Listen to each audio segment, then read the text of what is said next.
সচিবালয়ের সামনে বিভিন্ন স্কুল কলেজের শিক্ষার্থীরা অবস্থান নিয়েছে এবং তাদের যে 2 দফা দাবি সেই 2 দফা দাবি নিয়ে তারা এখানে অবস্থান করছে। এবং বিমান দুর্ঘটনায় একদিকে শিক্ষার্থীদের মৃত্যুর মিছিল, অপরদিকে মরদেহের সংখ্যা নিয়ে সন্দেহের বিক্ষোভ, সেই সাথে ঘটনাস্থলে যাওয়া উপদেষ্টাদের অবরুদ্ধ করে রাখা, সব মিলিয়ে পরিস্থিতি অনেকটাই ঘোলাটে। ক্ষণে ক্ষণে পরিস্থিতি মোড় নিচ্ছে ভিন্ন দিকে।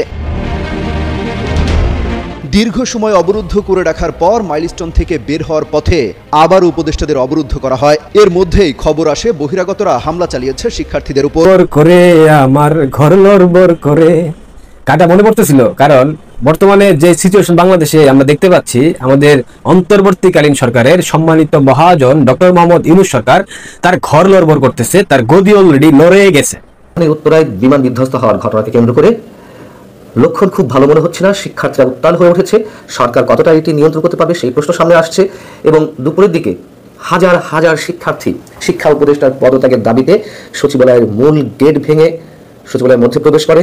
চলমান যে উদ্ভূত পরিস্থিতি, এই পরিস্থিতি নিয়ন্ত্রণে আনার জন্য প্রধান উপদেষ্টাকে অনতিবিলম্বে অতি দ্রুত সর্বদলীয় জাতীয় বৈঠক ডাকার আহ্বান জানাচ্ছি। আসসালামু আলাইকুম রহমতুল্লাহ। প্রিয় দর্শক শ্রোতা, আশা করি সকলে ভালো আছেন, আলহামদুলিল্লাহ। প্রিয় দর্শক শ্রোতা, আপনারা ভিডিও শুরুতে ভিডিওর বিশেষ কয়েকটা অংশ দেখলেন। অবশ্যই আপনারা বুঝতে পারছেন আসলে কতটা গুরুত্বপূর্ণ নিউজ হতে চলেছে। প্রিয় দর্শক, আপনারা জানেন যে গতকালকে মাইলস্টোন স্কুল অ্যান্ড কলেজে যে ঘটনা ঘটেছে সেইটা উপলক্ষ করে সচিবালয় ঘেরাও করেছে ছাত্ররা। প্রিয় দর্শক, এখানে পুলিশ এবং সেনাবাহিনী যারাই আছে তারা কেউ ছাত্রদেরকে ঠিক রাখতে পারতেছে না। প্রিয় দর্শক শ্রোতা, এমন করুণ অবস্থা হয়েছে। বাংলাদেশ দুর্নীতিমুক্ত কবে হবে সেটা আমরা জানি না। সন্তানহারা মাগুলো তারা সঠিক বিচার পাচ্ছে না। এই জন্য সব মিলিয়ে ছাত্ররা সচিবালয় ঘেরাও করে নিয়েছে। প্রিয় দর্শক শ্রোতা, আজকের ভিডিওগুলো খুবই গুরুত্বপূর্ণ। আপনারা ভিডিওগুলো না টেনে সম্পূর্ণ দেখবেন, তাহলে আপনারা সম্পূর্ণ বিষয়গুলো বুঝতে পারবেন। চলুন আর কথা না আবার একটি লাইক দিয়ে আমরা ধারাবাহিকভাবে সকল ভিডিওগুলো দেখে আসি। চলুন। রাজধানীর উত্তরায় বিমান বিধ্বস্ত হওয়ার ঘটনাকে কেন্দ্র করে লক্ষণ খুব ভালো মনে হচ্ছে না। শিক্ষার্থীরা উত্তাল হয়ে উঠেছে। সরকার কতটা এটি নিয়ন্ত্রণ করতে পারবে সেই প্রশ্ন সামনে আসছে। এবং দুপুরের দিকে হাজার হাজার শিক্ষার্থী শিক্ষা উপদেষ্টার পদত্যাগের দাবিতে সচিবালয়ের মূল গেট ভেঙে সচিবালয়ের মধ্যে প্রবেশ করে এবং তাদেরকে ছত্রভঙ্গ করতে আপনারা জানেন এর মধ্যে যে আইন শৃঙ্খলা রক্ষাকারী বাহিনী বেশ কয়েকটি সাউন্ড গ্রেনেড নিক্ষেপ করে, লাঠিচার্জ করে, টিয়ার শেল নিক্ষেপ করে। কিন্তু কেন বারবার এই অবস্থার সম্মুখীন হতে হচ্ছে সরকারকে? সরকারের প্রশ্রয় এখানে কতটা? এবং একই সঙ্গে আমরা এই প্রশ্ন উত্থাপন করতে বাধ্য হচ্ছে, আমাদের যে একটি গর্বের সেনাবাহিনী ছিল, কেন সেই সেনাবাহিনীকে তুচ্ছ তাচ্ছিল্য করতে কারোরই বাঁচছে না? অবশ্যই সেনাপ্রধানকে এই প্রশ্নের উত্তর খুঁজে বের করতে হবে। এবং এই যে সচিবালয়ের গেট ভেঙে ভিতরে প্রবেশ করলো, এর আগে হাজার হাজার শিক্ষার্থী যখন সচিবালয়ের দিকে যাচ্ছিল তখন তারা পুলিশের ব্যারিকেডের সামনে মুখোমুখি হয়।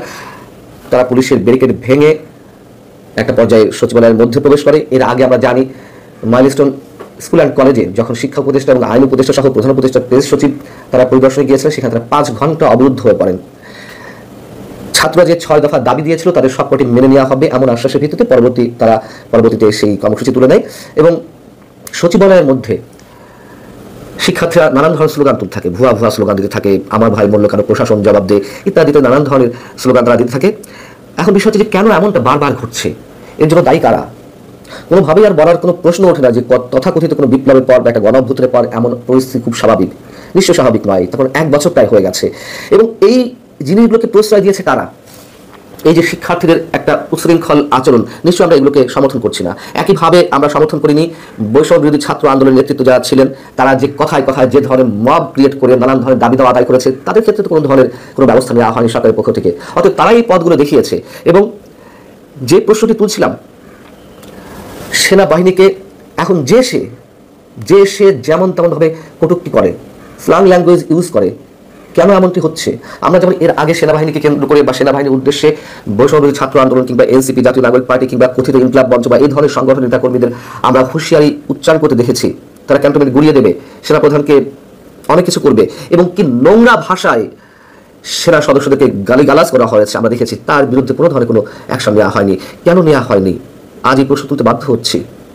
আমাদের সেনাবাহিনী ধ্বংস হয়ে গেলে আর কিছুই থাকবে না। এখনো বলছি, অনেকে বলতে পারেন যে নোংরা শব্দগুলো ইউজ করে, আমি সেটা উচ্চারণ করতে চাচ্ছি না। দুর্বল, অমুক তমক, আমি এর চেয়ে বেশি কোনো শব্দ উচ্চারণ করতে চাচ্ছি না। কেন সেনাবাহিনী নিজেকে এই অবস্থানে নিল? অথবা সেনাবাহিনীকে দুর্বল করার জন্য, সেনাবাহিনীর মতো একটি প্রতিষ্ঠানকে ভেঙে ফেলার জন্য চক্রান্ত কারা করছে সেটা কি সেনাপ্রধান ভেবে দেখেছেন? কোথায় সেনাপ্রধানের দুর্বলতা? এবং সেই বৈষম্য বিরোধী ছাত্র আন্দোলনের নেতারা এখন এই যে বিক্ষুব্ধ ছাত্র জনতা, তাদের বিরুদ্ধে কোনো অ্যাকশনে নামবে? ছাত্রলীগ নিষিদ্ধ করো, আওয়ামী লীগ নিষিদ্ধ করো, জাতীয় পার্টি নিষিদ্ধ করো, জাতীয় পার্টি কার্যালয় ভাঙচুর করো, আগুন লাগিয়ে দাও, অমুক তমুককে ধরে নিয়ে আসো, মব ভায়োলেন্স, কি হচ্ছে এগুলা? এবং আমরা দেখলাম যে এই শিক্ষার্থীদের একটি অংশ ঢাকা বোর্ড থেকে গিয়ে তারা গত এসএসসি পরীক্ষা যারা ফেল করেছে তাদের ফলাফল পুনর্মূল্যায়নের দাবি করেছে। এগুলোকে আমরা সমর্থন করি না। সরকার তো পাশ দিয়ে দিয়েছিল, কারা এগুলো দেখাচ্ছে? এরকম একটা ভয়ঙ্কর দুর্বল সরকার পৃথিবীর ইতিহাসে নেই, এবং এক সেকেন্ডের জন্য এই সরকারের ক্ষমতা থাকার কোনো অধিকার নেই। এবং আমাদের রাজনৈতিক দলগুলো বেশ বসে বসে তামাশা দেখছে, আমরা বলতে বাধ্য হচ্ছি। বিশেষ করে সেনাবাহিনীর উপর যেমন আমাদের আস্থা ছিল, ঠিক একইভাবে বিএনপির প্রতি আমাদের আস্থা ছিল। বিএনপি তার অন্য কারো কথা বাদ দিলাম, তার লক্ষ্য, তার উদ্দেশ্য, সেগুলোই তারা স্থির করতে পারে না, এক এক সময় এক এক কথা। এবং আওয়ামী লীগকে গাল দিতে পারলে মনে হয় যেন আওয়ামী লীগ ছিল ফ্যাসিবাদ, ধরে নিলাম, স্বৈরাচার ছিল, ধরে নিলাম। কিন্তু এখন পরবর্তীতে যা হচ্ছে তার চেয়ে কম কিছু হচ্ছে। আওয়ামী লীগকে মোকাবেলা করার জন্য এই ধরনের মব, এই ধরনের কথিত আন্দোলন সবকিছুই বিএনপি মেনে নিয়েছে। তার বিরুদ্ধে বিএনপি কোনো ধরনের রাজনৈতিক কর্মসূচি দিতে পারেনি। নামকো আসতে দুটি একটা দিয়েছে, এবং প্রত্যেকের ক্ষমতা কেন্দ্রিক জায়গা থেকে যা যা কর্মসূচি করছে, কিন্তু দেশটার কথা নিয়ে কেউ ভাবছে না। এবং সত্যি সত্যি আজকে অনেকেই অনেক ধরনের প্রশ্ন তুলেছেন সেনাবাহিনীকে নিয়ে। আজকে এই শিক্ষার্থীরাও যেভাবে সেনাবাহিনীর উদ্দেশ্যে স্ল্যাং ল্যাঙ্গুয়েজ ইউজ করলো, আমরা কোনোভাবেই একজন সুস্থ মানুষ হিসেবে এগুলো মেনে নিতে পারি না। তবে কেন ঘটছে, কী কারণে ঘটছে, সেগুলো সেনাবাহিনী বুঝে উঠতে পারবে না। এর ভিতরে জাতীয় এবং আন্তর্জাতিক মানে উস্কানি কতটা রয়েছে আমাদের অবশ্যই অ্যাডভান্স এখনই ভেবে দেখতে হবে। যে কথা শুনে আসছে যে হয়তো আমাদের মানচিত্রও ঠিক থাকবে না, হতে পারে, অস্বাভাবিক কিছু নয়। লড়বড় করে আমার ঘর লড়বড় করে, কাটা মনে পড়তেছিল, কারণ বর্তমানে যে সিচুয়েশন বাংলাদেশে আমরা দেখতে পাচ্ছি, আমাদের অন্তর্বর্তীকালীন সরকারের সম্মানিত মহাজন ডক্টর মোহাম্মদ ইউনূস সরকার তার ঘর লড়বড় করতেছে, তার গদি অলরেডি লড়ে গেছে। প্রিয় দর্শক, আপনারা জানেন গতকাল মাইলস্টোন কলেজে একটা বিমান বিধ্বস্তের ঘটনা ঘটেছে। সেখানে অ্যাকচুয়ালি কতজন নিহত হয়েছে তার সঠিক সংখ্যা প্রকাশ করতে সরকারের এত দ্বিধা কোথায়?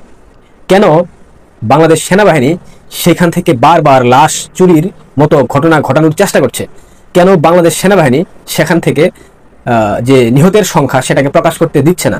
কেন বাংলাদেশ সেনাবাহিনী শিক্ষার্থীরা টেলিভিশন চ্যানেলে সঠিক লাশের সংখ্যা প্রকাশ করতে চাওয়ায় তাদেরকে বেধড়ক পেটাচ্ছে, বাধা প্রদান করছে, এমনকি অভিভাবকরাও সেখান থেকে বাদ যাচ্ছে না? কেন? এই প্রশ্নগুলোর উত্তর খুঁজতে হলে অবশ্যই আমাদেরকে চাইতে হবে অনেক গভীরে। কারণ বাংলাদেশে কারা যুদ্ধ বিমান কিনতে চায়, কাদের থেকে যুদ্ধ বিমান কিনতে চায়, কারা বাংলাদেশে এই মুহূর্তে অবস্থান করছে, কাদের উদ্দেশ্য কি, কোন গোয়েন্দা সংস্থা কি চক্র আঁকাচ্ছে, কোন গোয়েন্দা সংস্থা কি ধরনের জাল বুনতেছে, অনেকগুলা প্রশ্নের উত্তর দিতে গেলে অনেক সময় লেগে যাবে। আমি ছোট্টর উপরে বলে দিই, বাংলাদেশ বর্তমানে যুদ্ধ বিমান কেনার জন্য একটা প্রস্তুতি নিয়েছে, এবং সেই প্রস্তুতির অংশ হিসাবে তারা যাতে চীনের সাথে কোনো প্রকার সম্পর্ক না রাখতে পারে, সামরিক যে অস্ত্রগুলো চীনের থেকে বাংলাদেশ ব্যবহার করে সেগুলো যেন বাদ দিয়ে নতুন একটা দেশের সাথে তারা চুক্তি করতে পারে, অস্ত্র আমদানি চুক্তি। এই জন্য মূলত এই ধরনের একটা ঘটনা পরিকল্পিতভাবে বাংলাদেশে ঘটানো হয়েছে। তো সেই প্রেক্ষিতে আজকে সম্ভবত 10টার দিকে সকাল আমাদের মাননীয় আইন উপদেষ্টা জনাব আসিফ নজরুল স্যার তিনি মাইলস্টোন সেই কলেজে গিয়েছিলেন, এবং তার সাথে ছিলেন শিক্ষা উপদেষ্টা, এবং পরবর্তীতে গিয়েছিলেন ডাস্টবিন শফিক প্রেস সচিব। তো তাদেরকে শিক্ষার্থীরা অবরুদ্ধ করে এর পরবর্তীতে মাইলস্টোনের একটা বিল্ডিং এ তাদেরকে নিরাপত্তা সমেত রাখা হয়। এরপর অনেকক্ষণ তারা ছিলেন, বিকাল 3টা পর্যন্ত সেখানে অবস্থান করছিলেন। এরপর বিকাল 3টার দিকে তারা সেখানে সর্বোচ্চ পুলিশ প্রোটোকল নিয়ে সেখান থেকে বের হওয়ার চেষ্টা করেন। পরবর্তীতে সেখান থেকে বের হয়ে গেলেও কিছু আগানোর পর মাইলস্টোন কলেজ সহ ঢাকা শহর উত্তরাঞ্চলের আরো বিভিন্ন কলেজ স্কুলের শিক্ষার্থীরা এসে সেখানে বাধা প্রদান করে এবং তাদের গাড়ি বহর আটকে দেয়। এই হচ্ছে মাইলস্টোন এবং উত্তরার যে ঘটনা, এটার মূল সারমর্ম। মাত্র 11 থেকে 12 মাসের ব্যবধান। এই ব্যবধানের মধ্যে আসিফ নজরুল অ্যাকচুয়াল যে চরিত্র সেটা প্রকাশ করে ফেলেছে, এবং তারা যে ষড়যন্ত্রের মাধ্যমে ক্ষমতার মসনদে অধিষ্ঠিত হয়েছে, এবং সেই ষড়যন্ত্র এই শিক্ষার্থীদেরকে ব্যবহার করে তারা করেছিল, এবং সেই শিক্ষার্থীরাই মাত্র 10-12 মাসের ব্যবধানে সেই স্লোগান দিচ্ছে ভুয়া ভুয়া। আসিফ নজরুল ভুয়া, ইন্টেরিম ভুয়া, মানে বিভিন্ন ধরনের স্লোগান। তো এগুলা তো আসলে আমরা জানতাম এগুলা হবে। দেখেন, এই একটা গোষ্ঠী জুলাই আগস্টের আন্দোলনে গত বছর ষড়যন্ত্রের মাধ্যমে সাধারণ শিক্ষার্থীদেরকে প্ররোচিত করে আন্দোলনে নামিয়ে ফাঁদে ফেলে তাদের সাথে সর্বোচ্চ প্রতারণা করেছে, এবং সেই প্রতারণা এখন আরো ব্যাপক আকারে বৃদ্ধি পাচ্ছে। যখন ঢাকা কলেজ সহ একাধিক শিক্ষা প্রতিষ্ঠানের শিক্ষার্থীরা শিক্ষা উপদেষ্টার পদত্যাগ দাবিতে তারা সচিবালয় অভিমুখে যাত্রা করে এবং সচিবালয়ে তারা প্রবেশ করে, সেই জায়গায় সেনাবাহিনী, পুলিশ একত্রিত হয়ে সংঘবদ্ধভাবে শিক্ষার্থীদের উপর লাঠিপেটা করতেছে, শিক্ষার্থীদেরকে মেরে এক একজনের অবস্থা খুব বাজে করে দিয়েছে এবং যেই লাস্ট তথ্য পেয়েছে সেখানে গুলি বর্ষণ করা হচ্ছে। এভাবেই চলতেছে। আসলে কি বলবো, শিক্ষার্থীরা কি এখনো বুঝতেছে না? প্রিয় জেনজি প্রজন্ম, তোমাদের উদ্দেশ্যে 2-4টা কথা বলতে হয়। তোমরা গত বছর জুলাই আগস্টের আন্দোলনে প্ররোচিত হয়ে এই তথাকথিত জঙ্গি গোষ্ঠীর হাতে তোমরা ক্ষমতা সঁপে দিয়েছো। তোমাদের কারণে তারা ক্ষমতায় বসেছে এবং বসে তোমাদের যে দাবি দাওয়াগুলো ছিল সেগুলো থেকে তারা বের হয়ে গেছে এবং তোমরা সর্বোচ্চ প্রতারিত হয়েছো। আমার আহ্বান থাকবে তোমাদের উপর, যে দেশদ্রোহী গোষ্ঠী আমাদের মানচিত্রকে খামচে ধরেছে, আমাদের মানচিত্রকে কলঙ্কিত করেছে, আমাদের সার্বভৌমত্বকে বিকিয়ে দিচ্ছে অন্য একটা বড় শক্তির হাতে, তোমরা একমাত্র তোমরাই পারো এই জঙ্গি গোষ্ঠীকে, এই দেশদ্রোহী অপশক্তিকে এবং রাষ্ট্রীয় মদতপুষ্ট একটা ইউনিফর্মধারী একটা বাহিনীকে তোমরা এই ক্ষমতাচ্যুত করো। অন্যথায় এই দেশ, এই রাষ্ট্র, এই সমাজ ব্যবস্থা, আগামী প্রজন্ম তোমাদেরকে ক্ষমা করবে না, কারণ তোমরাই পারো এই একটা কালো ছায়া থেকে বাংলাদেশকে রক্ষা করতে। সচিবালয়ের যে পরিস্থিতি, সেই পরিস্থিতির আজকের যে পরিস্থিতি হয়েছিল সেটা কিছু ফুটেজ আপনারা প্রিয় দর্শক একবার দেখে নেন।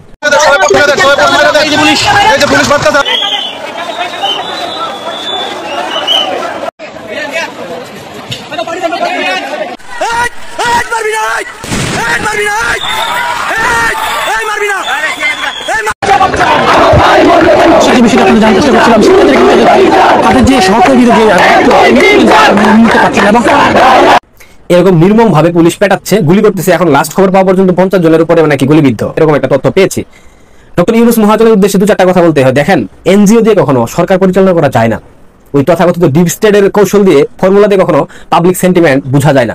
এতদিন যে গণঅভ্যুত্থানের মূলা বাংলাদেশের মানুষকে ঝুলানো হয়েছে, এই মূলায় তাদের বিরুদ্ধে যাওয়ার একটা প্রকট সম্ভাবনা সৃষ্টি হয়েছে বর্তমানে আমরা দেখতে পাচ্ছি। কারণ এই সরকার 1% সফলতা তারা দেখাইতে পারবে না, পুরোপুরি আপাদমস্তক ব্যর্থ একটা সরকার। তারপরেও নির্লজ্জের মতো, বেহায়ের মতো, তথাকথিত আনু মোহাম্মদের মতো বাস্টাররা এই সরকারের চামচামি করে যাচ্ছে, শিক্ষক নেটওয়ার্ক চামচামি করে যাচ্ছে। একটা গোষ্ঠী আছে যারা ডলারের বিনিময়ে এখন অব্দি চামচামি করতেছে, আর যারা শিবির জামাত এদের বর্থ অনলাইন টিম, এই কুত্তার বাচ্চারা মানে তারপরও ডিফেন্ড করার চেষ্টা করতেছে, অথচ এদের কোনো নৈতিক ইয়া নাই, থাকার অধিকার নাই। এভাবেই চলতেছে। তো আসিফ নজরুল সাহেবকে বলতেই হয়, 12 মাসের ব্যবধানে ঠিকই জুতার ঢিল খাইলেন, ঠিকই পেদানি খাওয়ার উপক্রম হয়ে গেছিল, ঠিকই ভুয়া ভুয়া স্লোগান শুনছেন। আপনাকে বোতল এবং জুতা দিয়ে যে আপ্যায়ন করা হয়েছে সেই তথ্য আমরা পেয়েছি। তো দেখা যাক দর্শক সচিবালয়ের ঘটনা কোথায় গিয়ে দাঁড়ায়। তবে সরকারের গদি লড়বড় হয়ে গেছে, এটা মোটামুটি নিশ্চিত, এবং সেটা আমরা দেখতে পাচ্ছি। যে উদ্ভূত পরিস্থিতি, এই পরিস্থিতি নিয়ন্ত্রণে আনার জন্য প্রধান উপদেষ্টাকে অনতিবিলম্বে অতি দ্রুত সর্বদলীয় জাতীয় বৈঠক ডাকার আহ্বান জানাচ্ছি।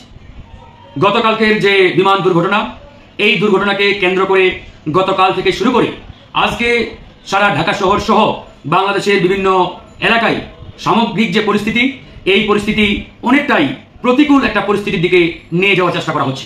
পরিকল্পিতভাবে বাংলাদেশকে আবারও অস্থিতিশীল করার জন্য, আনস্টেবল করার জন্য একটি মহল বলে ভুল হবে, এটি পরিষ্কারভাবে খুনি হাসিনা এবং তার রেখে যাওয়া যে গুন্ডা বাহিনী রয়েছে, এই গুন্ডা বাহিনীর সদস্যরা পরিকল্পিতভাবে বাংলাদেশকে বেকায়দায় ফেলার চেষ্টা করছে।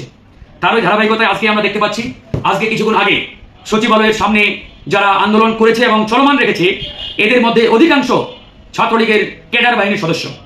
যারা সাধারণ শিক্ষার্থী, তাদের যে যৌক্তিক দাবি, এই দাবিগুলোর সাথে আমরা একমত। আজকে মাইলস্টোন কলেজের শিক্ষার্থীরা সকাল থেকে সেখানে আন্দোলন করছে এবং তারা সরকারের কাছে 6 দফার দাবি জানিয়েছে এবং জানিয়ে আসছে। এবং আমরা সরকারকে সকালেই বলেছি যে ছাত্রদের সেই 6 দফার দাবি শতভাগ যৌক্তিক, লজিক্যাল, আপনারা সেই দাবিগুলো অনতিবিলম্বে মেনে নিন। সরকার আমাদের আহ্বানে বা যাই হোক ছাত্রদের সাথে কথা বলে তারা কিন্তু সেই 6 দফা দাবি সকালের দিকেই তারা মেনে নিয়েছে। কিন্তু অত্যন্ত দুঃখজনক, এরপরেও ছাত্ররা আন্দোলন চলমান রেখেছে। ছাত্রদের আন্দোলনের সাথে আমাদের কোনো দ্বিমত নেই, ভিন্নমত নেই, কিন্তু আমাদের প্রশ্নটি আরেক জায়গায়। এই ছাত্রদের ভিতরে ঢুকে সেই পরাজিত শক্তির খুনিরা, সন্ত্রাসীরা, তারা কিন্তু বাংলাদেশকে আনস্টেবল করার জন্য ব্যাপকভাবে তারা কিন্তু চেষ্টা করছে। সচিবালয়ে আজকে গেট ভেঙে সচিবালয়ের ভিতরে ঢুকে গাড়ি ভাঙচুর করা হয়েছে, ব্যাপকভাবে সেখানে ভাঙচুর তারা চালিয়েছে। আমাদের প্রশ্ন, কোনো সাধারণ শিক্ষার্থীর পক্ষে আসলে এইভাবে ভাঙচুর করা কোনোভাবেই আসলে সম্ভব না। যারা এই কাজটি করেছে তারা পরিষ্কারভাবে, আমি আবারও বলছি, তারা পরিষ্কারভাবে সন্ত্রাসী ক্যাডার বাহিনীর সদস্য, এবং অনেকের ছবি আসছে, এবং অনেকেই ছাত্রলীগের বিভিন্ন পদে ছিল, ছাত্রলীগের ক্যাডার বাহিনীর সদস্য ছিল। এরকম শত শত ভিডিও ফুটেজ, ইমেজ, ছবি ইতিমধ্যে সোশ্যাল মিডিয়াতে ভাইরাল হয়েছে। তো সেখান থেকে আমরা স্পষ্ট করে দেখতে পাচ্ছি যে মাননীয় প্রধান উপদেষ্টা ডক্টর মোহাম্মদ ইউনূস সাহেব, আপনাকে আমরা আগেই বলেছিলাম, এরকম মেরুদণ্ডহীন অপদার্থ ব্যক্তিদের দিয়ে এই সরকারকে আপনি রান করাতে পারবেন না। পদে পদে এরা বিতর্ক সৃষ্টি করবে এবং বাংলাদেশকে বিতর্কের মধ্যে ফেলবে, বেকায়দার মধ্যে ফেলবে। আজকে যেটি হচ্ছে, এটি পরিষ্কারভাবে আপনাদের কর্মের ফল। এরকম মেরুদণ্ডহীন অপদার্থ এনজিও মার্কা ব্যক্তিদের দিয়ে সরকার বানিয়েছেন, সরকার গঠন করেছেন। এই সরকার বিপ্লব পরবর্তী এরকম একটা বাংলাদেশকে রান করাতে পারবে, চালাতে পারবে, এটা আপনারা কিভাবে ভাবেন? গণ অধিকার পরিষদ শুরু থেকেই বলে আসছিল এই সরকার দিয়ে দেশ চলবে না, জাতীয় সরকার গঠন করতে হবে। সর্বদলীয় জাতীয় সরকার যদি গঠন করতে পারেন তবেই আপনারা এই বাংলাদেশকে রান করাতে পারবেন, জনগণের আকাঙ্ক্ষা বাস্তবায়ন করতে পারবেন। কিন্তু অত্যন্ত দুঃখের বিষয়, পরিতাপের বিষয়, আপনারা আমাদের কথা কর্ণপাত করেন নাই। ওই যে একটা প্রবাদ আছে, ভাসুরের কথা নাকি বাসি হলে ফলে, আজকে সেটাই হচ্ছে। এই যে আপনাদের এনজিও মার্কা মেরুদণ্ডহীন অপদার্থ ব্যক্তিদেরকে মন্ত্রী বানিয়েছেন, উপদেষ্টা বানিয়েছেন, তারা আজকে এই পরিস্থিতি কন্ট্রোল করতে পারছে না। কেন পারছে না? এই পরিস্থিতি কন্ট্রোল করার জন্য, নিয়ন্ত্রণ করার জন্য সেই যোগ্যতা তাদের থাকতে হবে, অভিজ্ঞতা থাকতে হবে। আপনাদের এই উপদেষ্টা পরিষদের ব্যক্তিদের সেই অভিজ্ঞতা আছে? নাই। আজকে পদে পদে সমস্যা তৈরি হচ্ছে, আজকে সব জায়গায় প্রবলেম তৈরি হচ্ছে, কিন্তু আপনারা সেগুলো কন্ট্রোল করতে পারছেন না। পারবেন কিভাবে? পারার তো সুযোগ নেই। এই জন্য আমরা বলছি এখনো সময় আছে, সুযোগ আছে। আগামী জাতীয় নির্বাচনের আগ পর্যন্ত যেটুকু সময়ই আপনারা ক্ষমতায় থাকেন না কেন, এই সময়ের মধ্যে অন্তত পক্ষে এই সরকারকে পুনর্গঠন করে একটি জাতীয় সরকারে রূপান্তর করতে হবে।